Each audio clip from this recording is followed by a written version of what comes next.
কাশ্মীরি আলুর চাট। কাশ্মীরি মশলা দিয়ে দুর্দান্ত স্বাদের একটি কাশ্মীরি আলুর চাটের রেসিপি বন্ধুদের জন্য নিয়ে এলাম।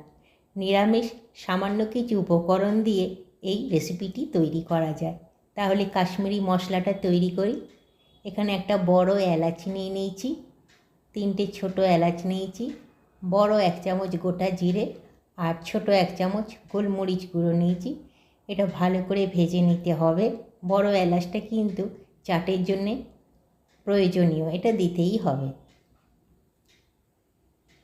একটু লাল করে ভাজা হলে তারপরে নিভিয়ে দিয়ে মিক্সিতে এটা একটা গুঁড়ো পেস্ট তৈরি করে রাখবো। এই যে মশলাটা তৈরি হয়ে গেছে, এবার এটা সাইডে রেখে চাটের প্রিপারেশনটা রেডি করার জন্যে বেশ কিছু আলু নিয়ে নিয়েছি। এখানে 1 কেজির থেকে একটু বেশি আলু নিয়ে প্রথমে জলে ডুবিয়ে রেখেছিলাম। এগুলো খোলা ছাড়িয়ে নিতে হবে। এরপর এখানে 3টে টমেটো নিয়ে মিক্সিতে পেস্ট করে নেব। আর একটু আদা নিয়েছি, 1.5 চামচ মতন আদা পেস্ট করে নেব। এদিকে আলুগুলো খোলা ছাড়িয়ে নিয়েছি, সমস্ত আলুগুলো। এরপরে নুন, হলুদ আর অল্প কাশ্মীরি লঙ্কা দিয়ে এটাকে ম্যারিনেট করে রাখবো বেশ কিছুক্ষণ, যাতে ভেতরে লবণটা প্রবেশ করে আর কালারটাও সুন্দর হয়।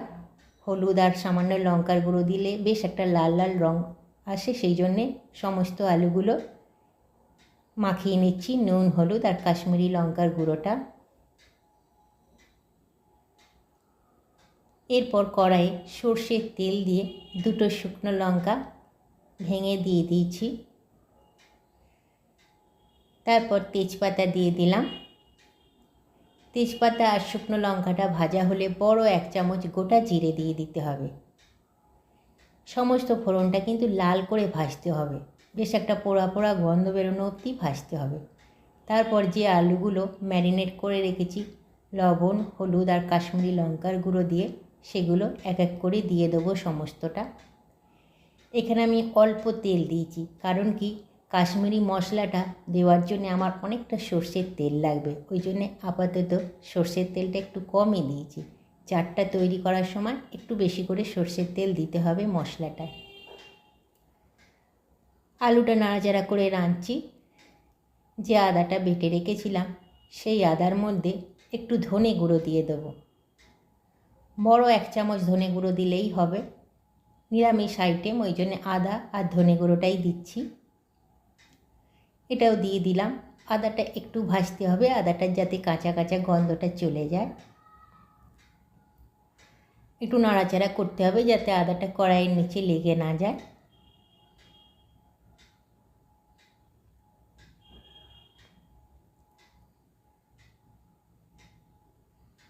ভাজা হয়ে গেলে যে টমেটোটা পেস্ট করে রেখেছি সেটাও দিয়ে দেবো। টমেটোটা ভালো করে নাড়াচাড়া করে সমস্ত আলুটার গায়ে মাখিয়ে নেব, যাতে একটা টকটক ভাব আসে, সেই জন্য খুব সুন্দর করে মাখিয়ে নেব।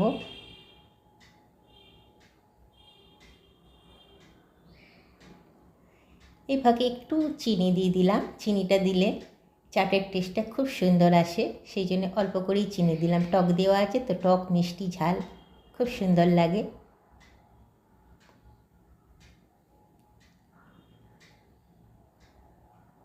এরপরে আমি দই নিয়ে নিয়েছি, 50 গ্রামের একটু বেশি দই ফেটিয়ে নেব মিক্সিতে।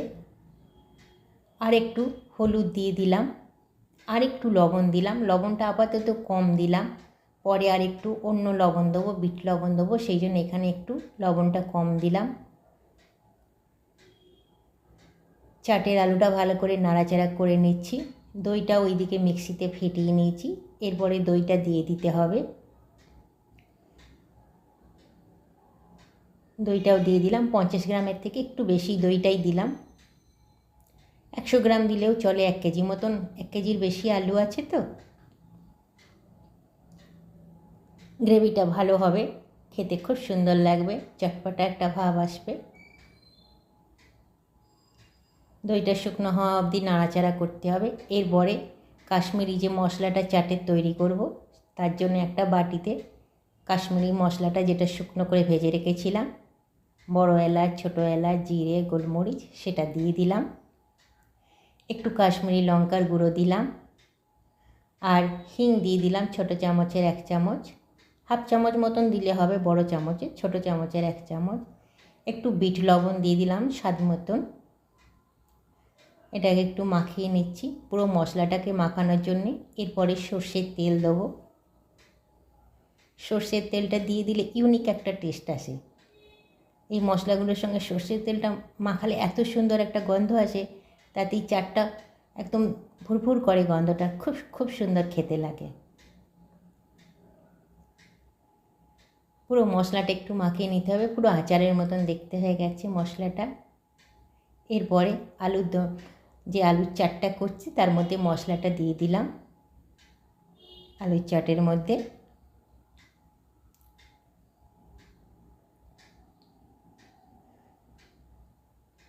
কাশ্মীরি চাট মশলাটা এইভাবে আলুটার মধ্যে মাখিয়ে নিচ্ছি। এই চাট মশলাটার জন্যে এই আলুর প্রিপারেশনটা দুর্দান্ত খেতে হয়ে যায়, শুধুই খেতে ভালো লাগে। পরোটা রুটি দিয়েও সবাই খায়, কিন্তু এটা এমনিই খেতে আমার বাড়ির লোকেরা খুব ভালোবাসে।